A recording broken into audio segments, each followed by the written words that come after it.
Bienvenue à tous pour cette finale de Ligue des Champions, édition 2023. Ce soir, le match oppose le champion en titre, le Real Madrid, à l'invité surprise de la compétition, le Bayern de Munich.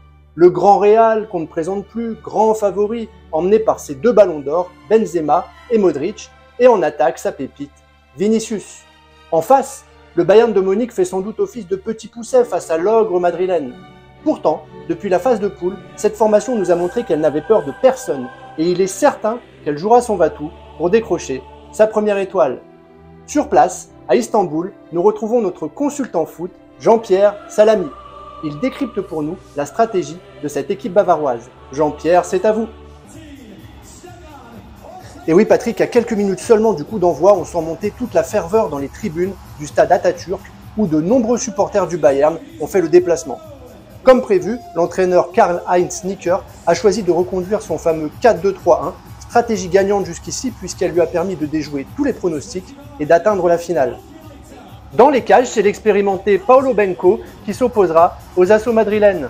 En défense centrale, c'est du solide puisque l'entraîneur allemand s'appuiera sur sa doublette, Jeff et Popo. Jeff qui a été préféré à Kaka qui s'était montré un peu trop tendre en demi-finale, ce qui n'avait pas plu, mais alors pas plu du tout à l'entraîneur Karl-Heinz Nicker. Attention tout de même à Popo qui souffre d'une légère déchirure et qui risque de sortir en cours de match. Si cela devait arriver, il serait remplacé poste pour poste par le Chilien PQ, la dernière recrue en provenance du Spartak de Lotus. Pour compléter cette défense à 4, l'entraîneur a fait confiance aux deux latéraux, Popol et Robert. Le petit Robert qui nous avait vraiment fait forte impression lors des tours précédents.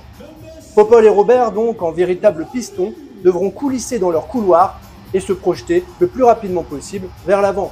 Devant la défense, pas de changement, l'entraîneur fait à nouveau confiance à Coucou et à Zouzou. La relation Coucou-Zouzou a très bien fonctionné jusque-là, ces deux-là s'entendent à merveille, c'est vraiment une valeur sûre. Pour animer le jeu offensif, c'est bien sûr le trio Zizi, Pampan, Cucu qui aura la lourde tâche de peser sur la défense adverse. Zizi, Pampan, Cucu, c'est véritablement l'atout numéro 1 de cette équipe. Enfin, seul en pointe, c'est le virevoltant Federico Piné qui aura pour mission de concrétiser les actions. Alors on sait que Piné aime bien décrocher et jouer hors de sa zone. Mais ce soir, il va falloir être proche du texte, ne pas tergiverser, car l'objectif est bien de la mettre au fond et de faire trembler les filets adverses. En tout cas, avec cette composition, c'est un message fort qui est envoyé aux Madrilènes. Le Bayern de Munich a l'habitude d'aller de l'avant avec un style de jeu très direct et elle souhaite clairement en découdre. Cela nous promet une belle confrontation. Allez maintenant, place au jeu et que le meilleur gagne.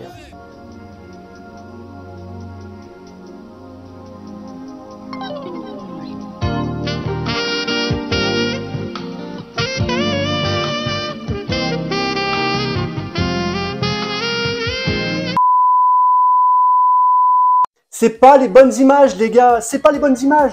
On avait dit le Bayern de Munich, pas la caverne de Munich. Bah, on est dans la merde, là, je vous le dis, on est dans la merde. Écoutez, on a un souci technique, là. On n'a pas acheté les bonnes images, on n'a pas les bons droits télé. Allez, on rend l'antenne, c'est bon.